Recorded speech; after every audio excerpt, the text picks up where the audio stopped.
Every county in New York State, listening to people's concerns. The Sharpe Way is a show where answers, solutions, and common ground can be found so that together we can forge a new way forward. Is a show where answers is the way to mutual respect, where no one has to convert to be heard, because you can be as liberal or as conservative as you want, as long as you aren't forcing your beliefs on others.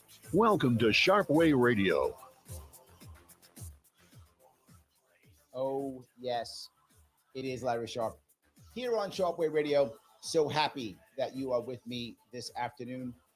You know, the things that are happening across New York State and New York City, as I often stress New York City on this show, because whatever happens here goes to wherever you are. I remember when I was a kid, growing up in the 70s in the Bronx.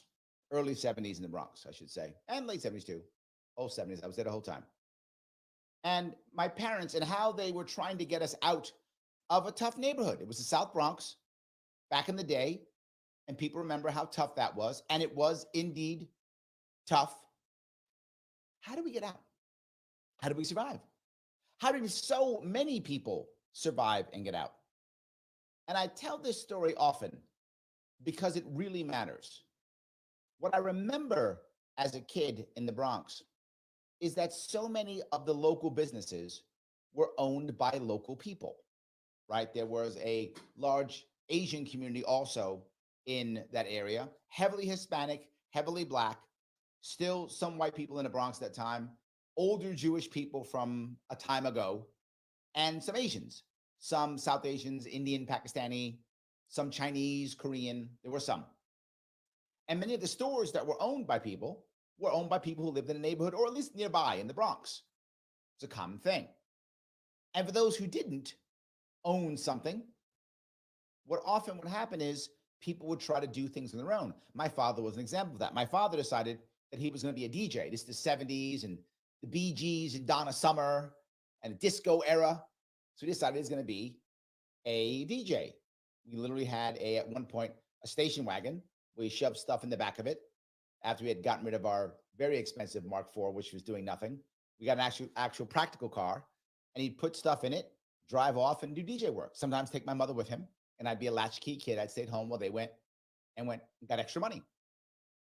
My mom decided that she was going to do something that she thought she could do. She would clean offices or clean houses on the weekend. She would often bring me, and I'd have to clean windows and clean houses and stuff. I was probably 7, 8, 9, 10. Child labor, I guess. But I was doing it, right? She was like, clean this, do that. I was doing it because mom told me to. We're making money. We saved and we put our money together. And that's how we were able to leave the Bronx and go buy a house someplace else. And that's how I was able to go to high school, not in Manhattan, not in New York City, not in the Bronx, but on Long Island. Because that was a big deal for us. It was a step up for us. I thought about that and I said, this is what made people grow, right? This was the big deal. People began to grow because they found an entrepreneurial spirit. I remember in my neighborhood on the stoop, girls would braid hair on the stoop for money, $1 or whatever it was, and they braid hair for it. People would, on the streets, literally just smash out people's doors and bumpers and such when cars made out of metal, and rebuff them and fix them on the street for money.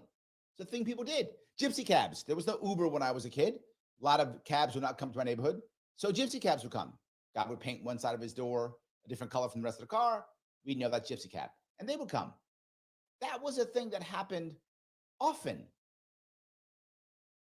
That went away. The local pizza shop I bring up often used to be a Joe's Pizza.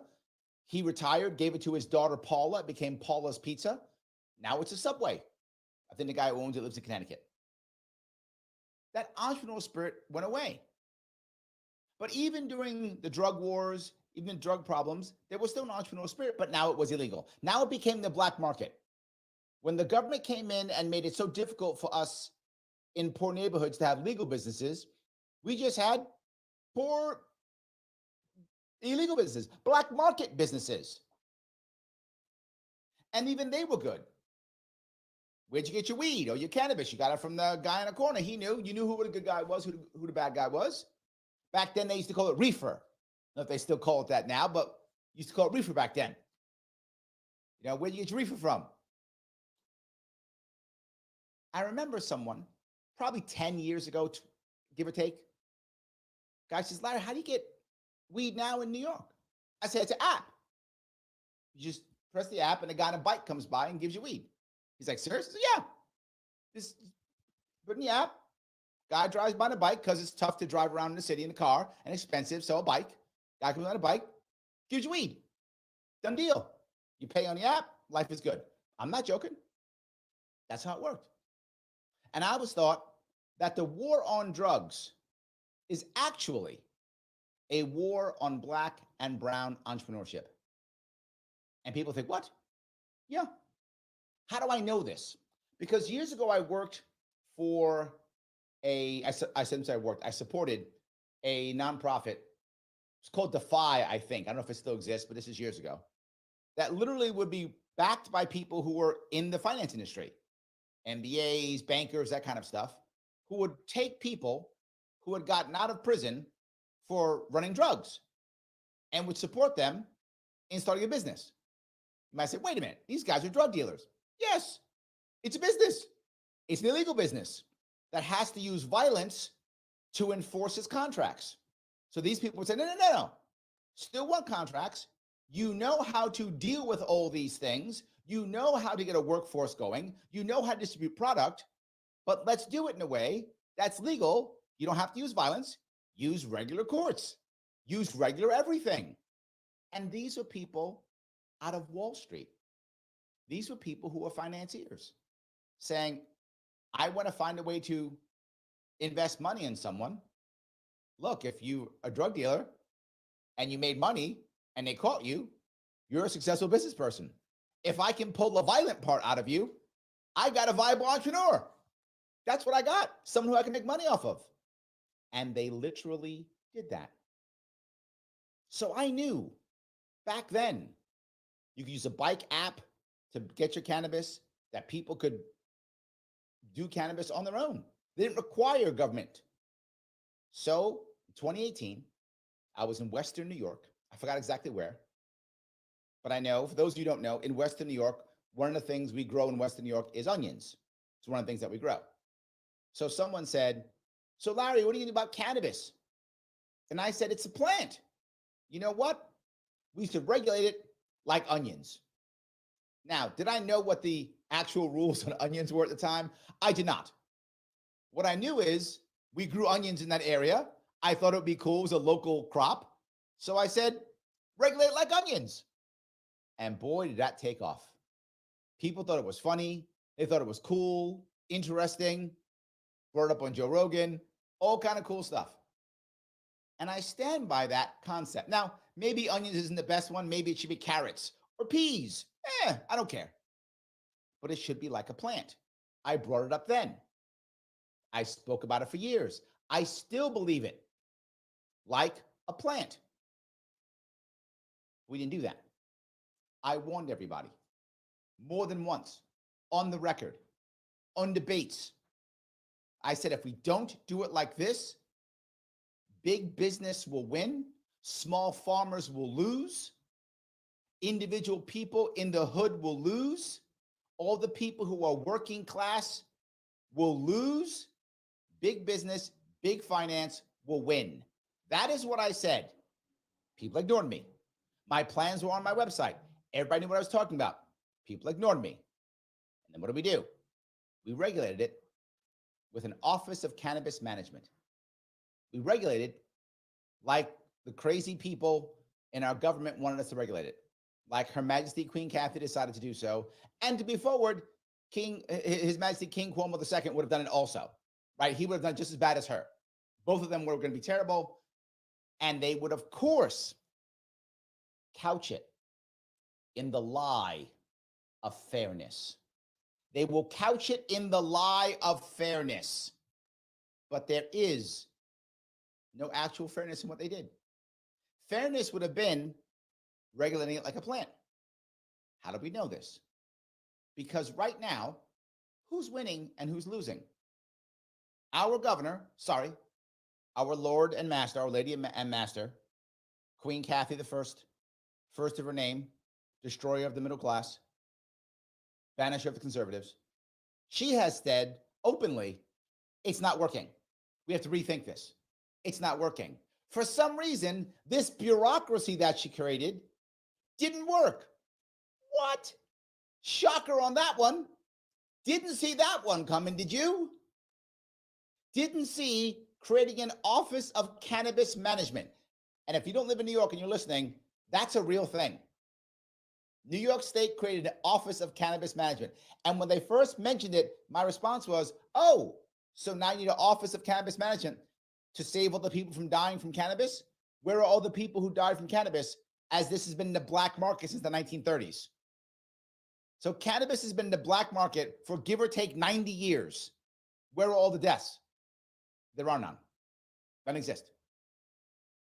So they thought, well, we got to protect them. Protect who? All the people who use cannabis. Okay, black market for 90 years. Where's all the deaths? None. Office of Cannabis Management. That's an office of my friends get jobs. As I say every single time, office of my friends get jobs. That's the problem. This is an attack on entrepreneurship and a grift for her donors and supporters, as always, couched in the lie of fairness and equity, which is also a lie. Nothing but things getting worse and worse here. Government's not the answer. You guys should know that by now. Of course, you know that. Am I crazy? You can tell me. Sharpe Way Radio, WYSL Rochester, New York, 585-346-3000 is the number to call after this break. And I will get to those phone calls and your chat. I see it after the break.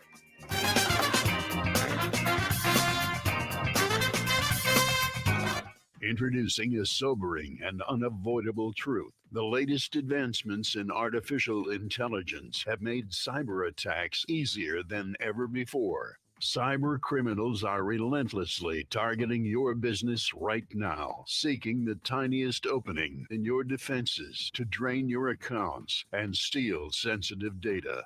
Your finances and your customers' trust are on the line.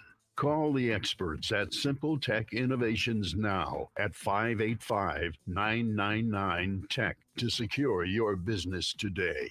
Don't wait until it's too late. Make the call today. 585-999-TECH. To live the quality of life we deserve in truth and freedom, informed by our Constitution, our laws, and traditions, we need to pick the best leaders possible. Recent experience certainly illustrates that. Free and accurate elections are essential if we're going to restore our society and safeguard our rights. New York Citizens Audit is a volunteer, nonpartisan group which has been lobbying. And when we come back, I'm going to play a little soundbite, Cheech and Chong. Process statewide. Since you're talking about marijuana. Covered over 1 million felony violations of election law. That in 2020 there were 625,000 more votes. In lieu of being able to play any kind of pop music themed to marijuana. That there were 338,000 more votes cast than voters who voted. It's about an 18. Shocking examples of the urgent need for reform. You can help. Visit auditny.com and learn the facts, how to volunteer, and make a difference. It's about an 18. Volunteer, donate, or spread the word. Start at auditny.com. That's It's about an 18. Sharpe Way Radio on the WYSL stations. Who is it? It's me, Dave. Open up, man. I got the stuff. Who? It's Dave, man. Open up. I think the cops saw me come in here. Dave? Yeah, Dave. Come on, man. Open up. I think the cops saw Dave's me. not here. Open up the door. It's Dave. Who? Dave. Dave. Dave's not here.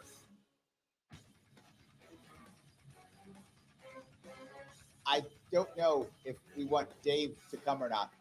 But I do know that Dave was an entrepreneur. That I do know.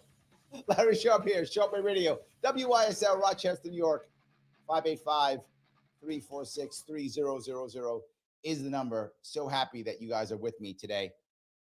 I want to move on to what actually is happening. What I mean by that. Now that we've installed this horrible law, which I told you it was horrible before, it was going to be bad. And it's worse than I thought. Why did I want it to be decriminalized and not legalized? Why did I want it to be just treated like a plant?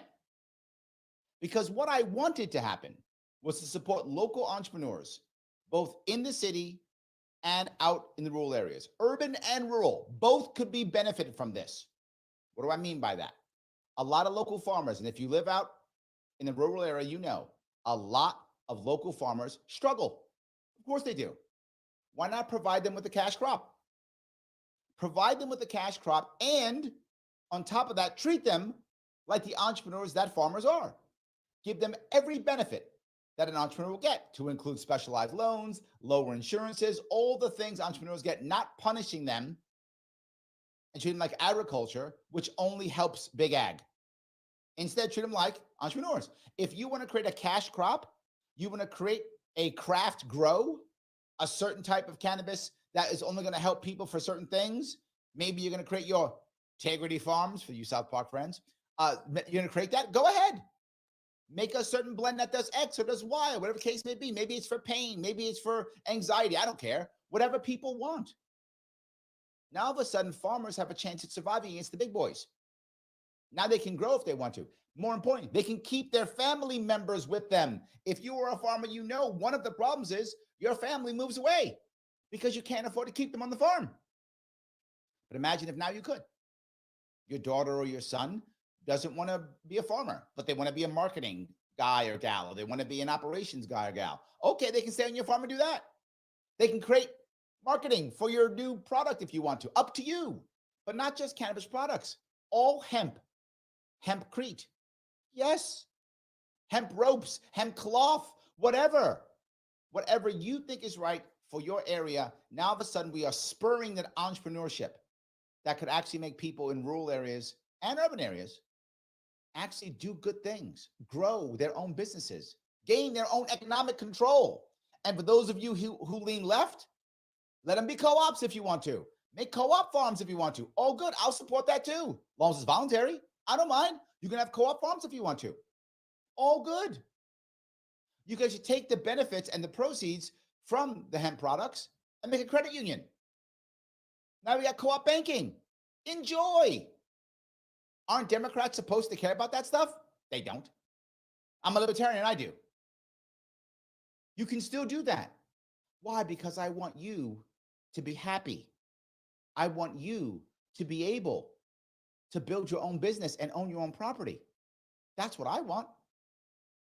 Democrats, Republicans in this state don't. They don't care. They want to grift. Again, Office of Cannabis Management. And what does it do? It decides who gets licenses and who doesn't. Who's going to be on that Office of Cannabis Management?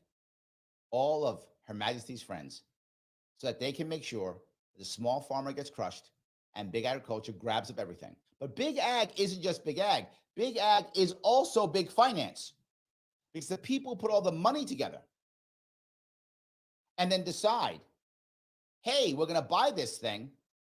Those people are all big finance. So big finance makes money, big ag makes money, and farmers keep dying. You might go, Larry, you only care about farmers? I thought you live in New York City. No. I care about farmers. I do. But I also care about urban people too, both. So now what do we have in New York City? Well, people have opened up cannabis stores in New York City. Dozens of them all over New York City. I'm sure many cities. Kathy Hochul said, hey, we can't have that. Those are against the law. Let's go hammer those. Wait a minute. Why? What she told us, the lie that she told us, let me say it very clear. The lie that she told us was, we want to make sure that people of color are serving their own communities safely. That's what she said. That was the lie she said. That was a lie. Why? Because they were already doing that. Where did you get your cannabis? From your local guy, your local gal. Were you dying from it? No. So the local people were already servicing their local community safely. That was happening. Once they said it was legal, people said, great, I'm going to go get a store. I'm going to literally pay rent to somebody locally, own a store locally, and keep selling cannabis to my local people. They know who I am. If I screw them over, I'm literally going to end up being unalived. That's going to happen. They know me. I've been selling them weed for 20 years. And what did Our Majesty do? She said, nope, lock them down. She's throwing them out, putting them in jail, fining them. So she is literally hurting the people who, again, are people of color selling to their community safely, which is what she said she wanted. Again, the lie of fairness, the lie of equity. It was already there. You could have just said, good luck, guys. That's it. Regular insurance. Don't screw your customers over. Don't defraud your customers. And that, by the way, is for any business. Whatever you say is in a product or service needs to be in that product or service. And if it is, you're good. If it's not, that's fraud. That's a crime. And it should be a crime. No worries about that. She didn't do that. She made the Office of Cannabis Management, which can't give out anything as fast as she wants it because they don't want to. Not just that, she threw so much tax on it, just like California, just like Colorado. Colorado's better, still bad, but less worse than California, to where now there is still a black market in cannabis here in New York City, in New York State. So you made it legal and there's still a black market. Who would have thought of that back in 2018? Who was talking about that black market? That was, oh, right, me, when I was running for governor and screaming about it for the past 6 years. Yes. You can't create a black market and then be angry there's a black market when you created it, which she did, and she knew. So now she's taking money and time from exactly the people that she said she was trying to help. Again, she said, that's a lie, but she did say it. Oh, I'm going to help people of color. I'm going to help black people. I'm going to help black New Yorkers. I'm going to help them. No, you're not. You're going to put more of them in jail. Every one of her policies is supposed to help black Americans, black New Yorkers, hurts them. Why do you think so many of them are walking away from the Democratic Party? Why are so many black Americans walking away from the Democratic Party? They're finally figuring out. They do talk a great game. And that's true. I want to always give credit where credit is due. Democratic rhetoric when it comes to black people is really good. They talk a great game. Far better than Republicans. Republicans talk terribly to the black community, right? Democrats speak wonderfully. The words are amazing. They're just all lies. They're just all garbage. And then their policies are even worse. But the talk is nice. So if you like sweet nothings in your ear, stay with Democrats. You'll be fine. You'll get lots of sweet nothings. But that's what it is. Sweet nothings.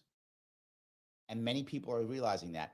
And this cannabis problem is a perfect example of it. It was supposed to be meant to stop the evil, bad white people, rich people, and to help the poor black people. That was the story they told us. I warned you it was a lie. It was exactly the opposite. It's helping the wealthy to stay more wealthy. It's creating more monopolies, more oligopolies, more of a wealth gap. People keep complaining about the wealth gap and then keep asking government to fix the wealth gap. Government's the reason for the wealth gap. It isn't greedy billionaires. People are always greedy. Billionaires were always greedy. That's what they are. I get it. But it takes government to make it actually work. Government to create a monopoly. Government to take away all of our power and give it just to them. That is the problem. Larry Sharpe, Sharpe Way Radio, WYSL, Rochester, New York. 585-346-2000 is the number. Back with your calls and the chat. I see you. I will get to the chat, I promise. I had to yap for a bit. But I will get to the chat right now after the break.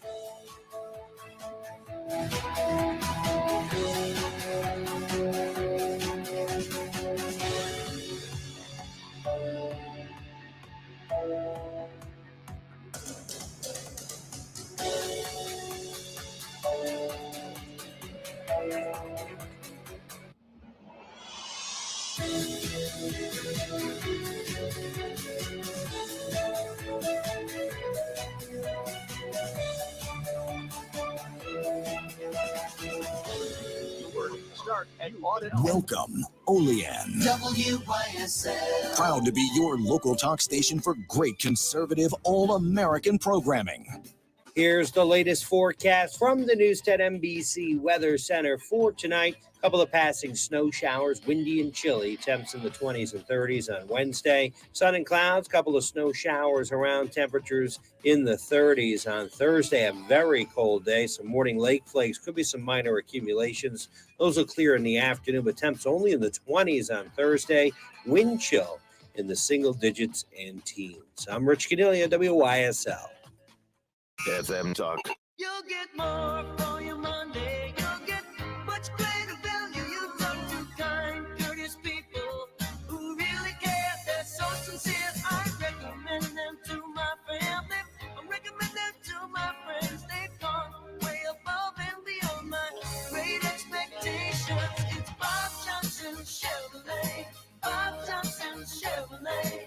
Bob Johnson Chevrolet. With the brand new 2024 Chevy Silverado Crew Cab, experience unmatched comfort and cutting-edge technology. Right now, you can lease your own brand new Silverado Crew Cab for just $348 a month with zero down. Just sign and drive. For details, call 1-800-503-9025. Bob Johnson Chevrolet. Bob Johnson Chevrolet. Bob Johnson Chevrolet. Go to BobJohnsonChevy.com. Together, let's drive. Forget the fluff and silly stuff. Get the facts right now. Only on News 1040 AM. Ready for a getaway that's exhilarating and serene? You're ready for Destination Woodcliff, a one-of-a-kind hotel and spa. Dive into relaxation at indoor and outdoor pools or tee off at the 9-hole USGA-rated golf course. Explore the great outdoors with hiking trails and other activities before savoring Horizon's modern kitchen and wine bar featuring live music. When the sun sets, gather around the fire pit for stories and s'mores. Make lifelong memories at the Woodcliff Hotel and Spa. Book your escape today at woodcliffhotelspa.com. Introducing a sobering and unavoidable truth. The latest advancements in artificial intelligence have made cyber attacks easier than ever before. Cyber criminals are relentlessly targeting your business right now, seeking the tiniest opening in your defenses to drain your accounts and steal sensitive data. Your finances and your customers' trust are on the line. Call the experts at Simple Tech Innovations now at 585-999-TECH to secure your business today. Don't wait until it's too late. Make the call today. 585-999-TECH. Are you ready to see what's possible? Wednesday, March 20th is the Roberts Wesleyan University Annual Day of Giving, and imagine the possibilities your support will provide. A student immersed in character education, a first-generation or underserved student pursuing higher education, or a student athlete experiencing March Madness and chasing an NCAA Division II championship. Support Roberts and the Redhawks as we continue to impact our community, our state, and our world. Are you ready? Visit roberts.edu/give and see what's possible. If you are dealing with chronic pain, Dr. Sharpe Patel is now available in the Southern Tier. Serving Noyes, Jones, and St. James hospitals, Dr. Patel is an experienced pain management specialist. He offers steroid injections and many other procedures and has a special interest in the lumbar and cervical spine. Don't let chronic pain impact your quality of life. Ask your doctor for a referral or call 585-243-0150.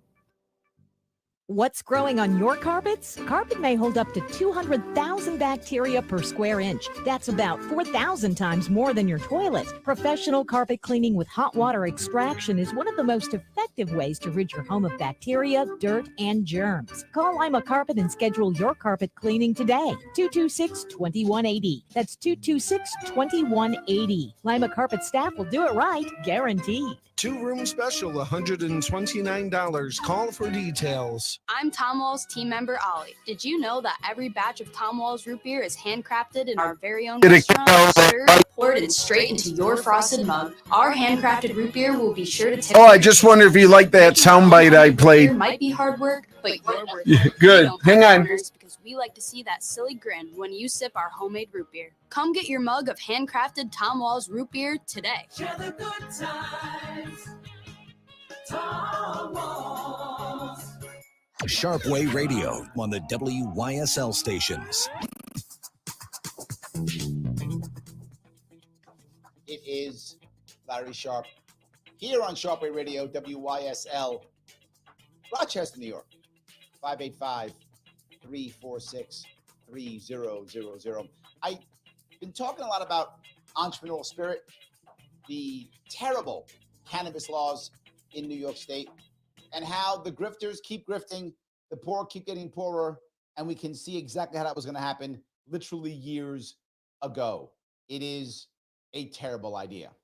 Let me grab a couple of comments here. Austin says, hey, Larry, just want to let you know that in Kentucky, you and Roger's voice are being heard. We have bills filed proposing leasing naming rights to roads to private companies. Yay.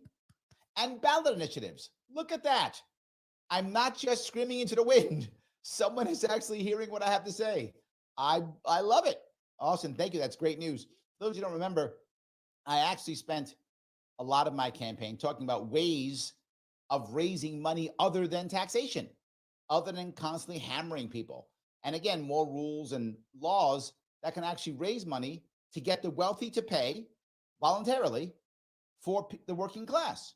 One of those ideas was leasing naming rights of bridges to other companies, right? They do it for stadiums all the time, right? You get this stadium, that stadium, right? They pay $20 million a year for a stadium that's used on weekends. I'm talking about leasing the name of a bridge that is mentioned hundreds of times in traffic reports every single day in a 16 million metro person area, 16 million person metro area. That's worth $100 million.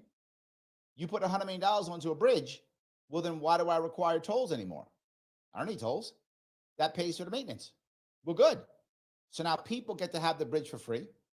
No tolls. Tolls in New York City bridges are anywhere from $8 to $15 for one way. If you're wealthy, you don't care because you're wealthy, or you already live in Manhattan, so you don't care because you're wealthy. If you're not wealthy, you're working class, that's a lot of money. Every day, it's a lot of money. Stops tourists, it's a lot of money. Get rid of that. Money goes into the kitty, takes care of maintenance. We still own the bridge. We still inspect the bridge. Great idea. There's at least a dozen bridges and tunnels we can do that here in New York City.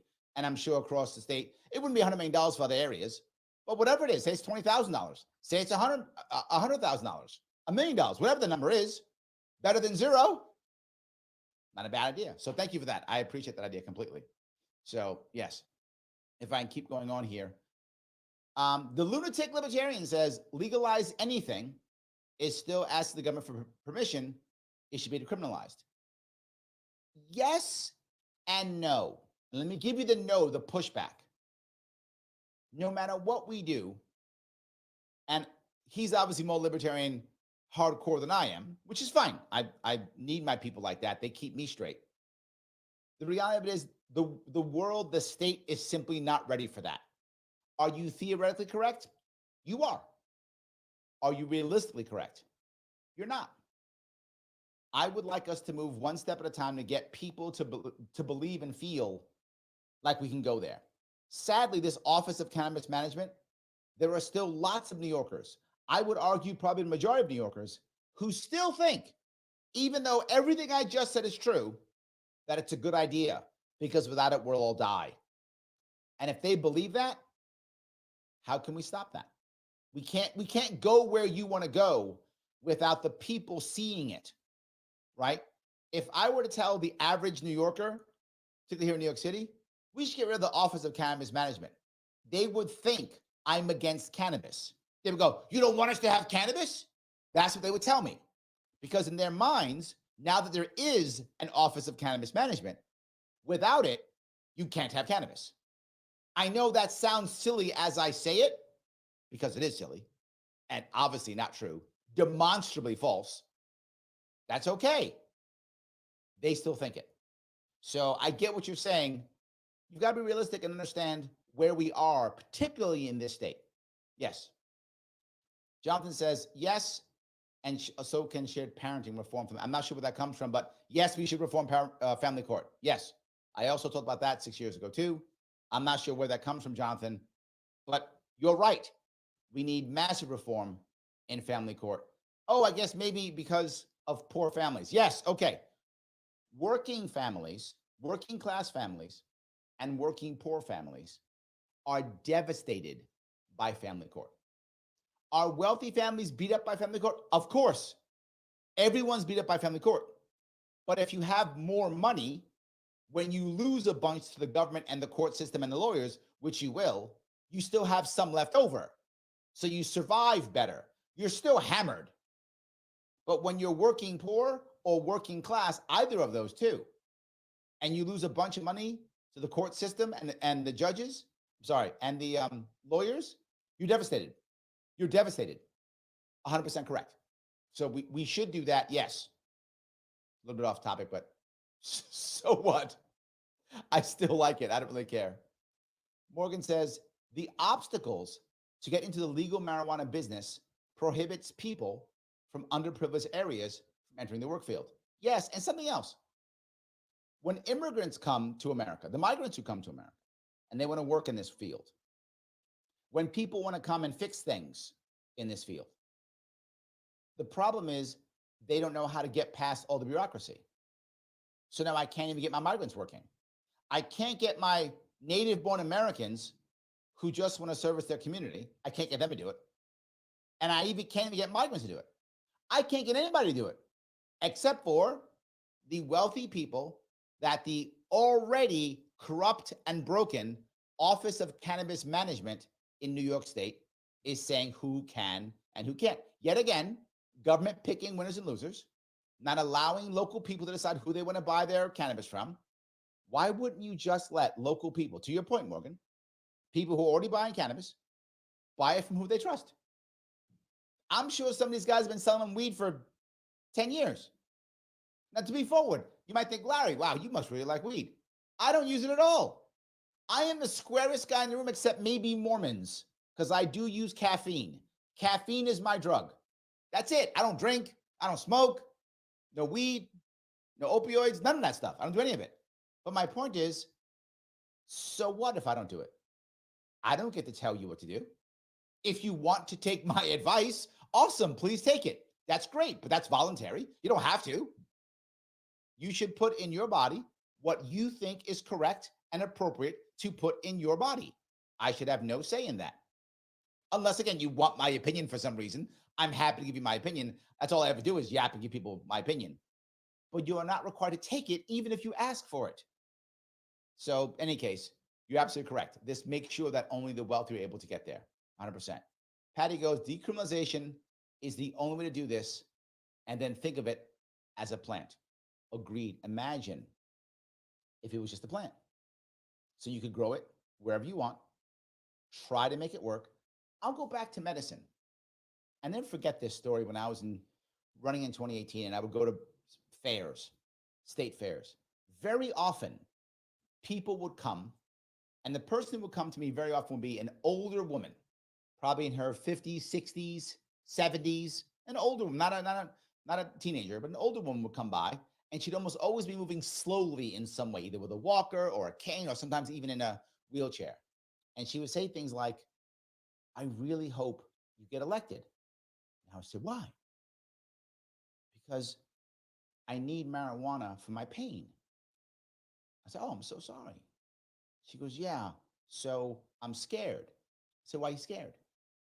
Because I have to go get my son or daughter, but it was almost always son, to go buy it. And I'm saying he's going to get in trouble because I can't sleep without it. I can't sleep without it.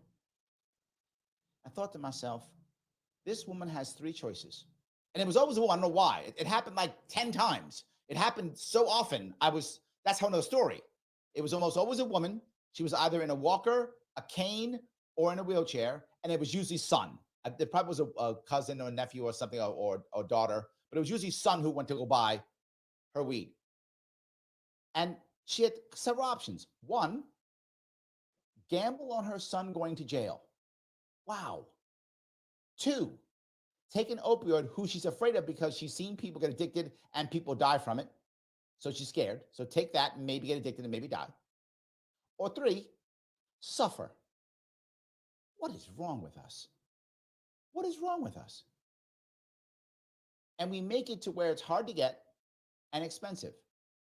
But what if you're not wealthy and you've got chronic pain and you want to go spend time with your family and friends like we all should be able to do? Spend time with people you want to spend time with. Why not? That's what makes you happy. Go do that. Can't afford it. I have an idea. Grow your medicine in your backyard. Why not? You can grow tomatoes in your backyard if you want to. You can grow onions in your backyard if you want to. Why can't you grow your medicine in your backyard? Go do it. Life, liberty, and pursuit of happiness. Yes. Michael Voss is here. How are you, sir? He says, one thing is clear. Hemp, I think he means hemp. Hemp and legal weed is not the home run quick fix to New York economy as promised. Yes, it was a lie. 100%. The whole point was a feel-good gimmick to get votes. Vote for me for free stuff. Yes and yes. Agreed. I don't think any of it would be a quick fix. I don't think there is a quick fix. But I do think if you actually had done it the right way, you would have grown the economy and made some people at least feel better. 100%. I think that's true. So Morgan says profit and control over everything. Yes, but no. And I got to be clear on this. I'm not against profit at all. I think profit's great. I want us all to make tons of money. I want everyone to make tons of money. But that's not what this is about. This is about specific people taking all the profit.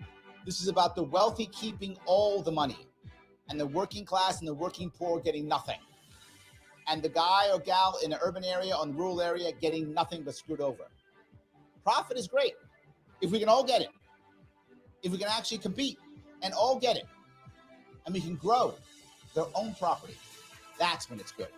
The way this is done, this is just, again, a kleptocracy, a thugocracy, another way of griftocracy. Am I wrong? Tell me. 585-346-3000. Larry Sharpe, Sharpe Way Radio, WYSL, Rochester, New York. Back with your calls and your chat after the break. Introducing a sobering and unavoidable truth. The latest advancements in artificial intelligence have made cyber attacks easier than ever before. Cyber criminals are relentlessly targeting your business right now, seeking the tiniest opening in your defenses to drain your accounts and steal sensitive data. Your finances and your customers' trust are on the line. Call the experts at Simple Tech Innovations now at 585-999-TECH to secure your business today. Don't wait until it's too late. Make the call today. 585-999-TECH. While many local collision and repair shops have been gobbled up by national chains with their impersonal touch, Flower City Collision remains locally owned and operated. The shop was started by a local veteran who taught his son Zach the basics in customer service and providing customers value. Flower City doesn't work with a specific insurance company. They want to be your advocate. If you need a repair, reach out to Zach at Flower City Collision in Henrietta. He will work with your national insurance company on your local behalf to ensure you get the repair you need done right. Avon Gun and Hunting Supply, a locally owned and operated gun shop here for your hunting needs. With changes in New York State laws, they'll work with you to fulfill your needs. Open from 10 a.m. Tuesday through Saturday, Avon Gun, East Main Street, next to Tompkins Community Bank. Livingston County Pizza Company and Gluten Free Bakery has a great deal on Tuesdays. A large 4-topping pizza for $18, regular or gluten-free. Call 226-9575. Open Tuesday through Sunday. Got a caller, Mike from Rochester. Gluten-free Bakery in Avon. Sharpe Way Radio on the WYSL stations. It is Larry Sharpe here on WYSL Rochester, New York, Sharpe Way Radio. So happy you give me a small chunk of your afternoon.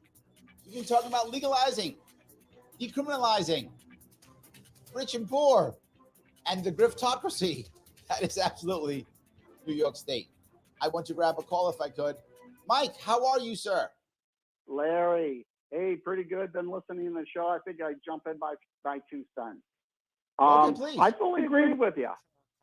We should legalize it totally, outright, even on the federal level. And the reason I say the federal level, because right now it's scheduled worse than heroin and cocaine. Okay? Yes. And what happens is people, in your Second Amendment rights, even though it's semi-decriminalized in New York State, but if you had a New York State pistol permit and you bought a gun and you go fill out that 4473, one of the questions they ask are, do you smoke, do you use drugs? And if you answer no, and you did because you're using it medicinally or even recreational, you are a felon. So we need to go onto the federal level, and this way we could actually, it's a great thing. But Kathy Hochul, it was a money grift. Yes. For her and all of her friends. Same thing like Lucy's, Lucy cigarettes. Yes, absolutely. That's why Eric Garner died. Eric Garner died because he was selling Lucy cigarettes. That's because crazy. That's because the king wasn't getting his tax. That's exactly right. So someone's got to die from that. 100%. I cannot agree more with you. I think the idea that I'll touch a couple pieces if I could. The first one is when you say someone can't have Second Amendment rights because they smoke a plant. So now you can't defend yourself if you have a medical issue. How unconstitutional and cruel is that? Right? Not just that, a whole lot of veterans have PTSD and TBI. They could use cannabis. It's proven to make it better for them, to make things easier for them. You've just screwed our veterans over. Nothing but bad. I agree, Mike. Thanks for the call. I appreciate it. Roger. I want to grab another call if I could. Roger, how are you, sir? All right. I'll make this quick. You can't legalize cannabis without having a public bank to ensure local community banks and credit unions to act as the replacement insurer for FDIC so that those local credit unions and community banks will be allowed to take in profits for that comes from the cannabis industry. As of now, all of those states that legalized it, they can't put their money in the bank because they have to abide by federal banking laws because they're all FDIC. So now they got to put, it, I don't know, in safes or whatever. That makes them vulnerable. You're totally correct. They wind up having heavily cash businesses, paying big dollars for security, wind up going back into the black market by default. You're totally trying to get into cryptocurrency and such because they can't use dollars. Everything you're saying is totally correct. This goes back to Mike's point. Mike's like, it's got to be the federal level. But if it's not the federal level, Roger, you're correct. You have a state bank, like, as you know, North Dakota. You start having public banking. Public banking can then insure the banks so that these people can have regular banking. I completely agree. And I was so sad that on the ballot initiative last year, they didn't legalize cannabis in North Dakota. But it was an odd number to that election year, so it was a low turnout. So we really don't know how North Dakotans really feel about legalizing it. Right. It might actually happen. I agree. Roger, thank you for the call. I appreciate it, brother. Yeah, I mean, this is a big point, right? If I'm going to legalize an industry or decriminalize an industry, maybe it's a better way of doing it, they have to have a way to finance themselves. The federal government saying no, how can they? So we have to have some form. I'm happy if a public bank can do that. Whatever it will take to grow. That's what I want, to grow. Is it Eilina? Oh, I hope I'm saying it right. Eilina. She says, I bought it for my dad and made brownies and butter for his dementia. Aw. Spent a year in FDC for growing. Oh, my God. That was 20 years ago. I'm going to tell you a crazy story real fast, Lena. My father had died of cancer years ago in the 70s and 80s. He actually died in 80. And over that time, he was a cop and a corrections officer, both. And his cop friends, when they would confiscate weed from people, would bring it to him and he would smoke it in the police car. I know. This is the 70s. They knew back then it was good for him to deal with he was getting chemotherapy back then, having all types of pain. They were cutting him open back in the 70s, nowhere near as it is today. And to deal with that pain, his cop friends gave him weed to smoke in the cop car and held guard around him while he would smoke it. Yeah, 50 years ago that was happening. And now we're still playing this game. You are absolutely correct. Thank you for that. I'm grabbing another call if I can. Keith, how are you, sir? I'll relieve you of that moniker of biggest square. That is me.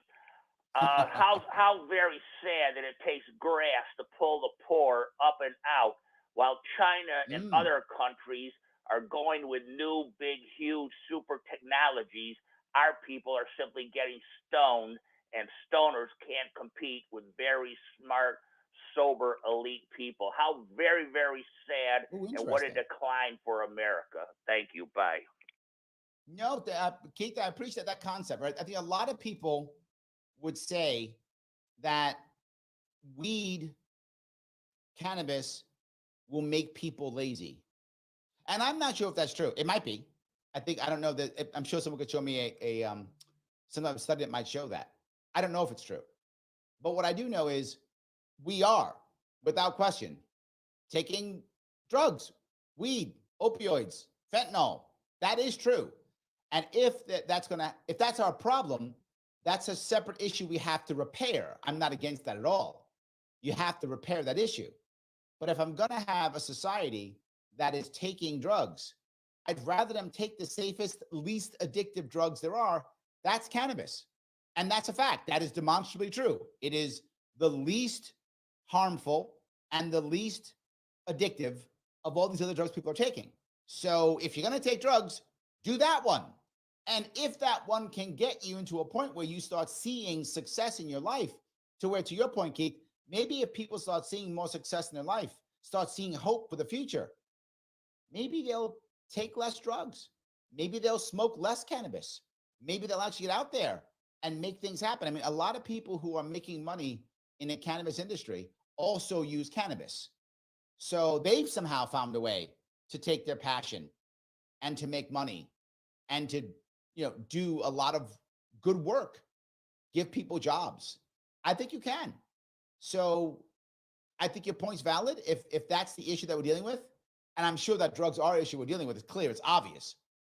Why wouldn't I want Americans on the safest, least addictive of the drugs? And why wouldn't I want them, if at all possible, to grow from it and to get poorer people to advance? I think it's the best way of doing things.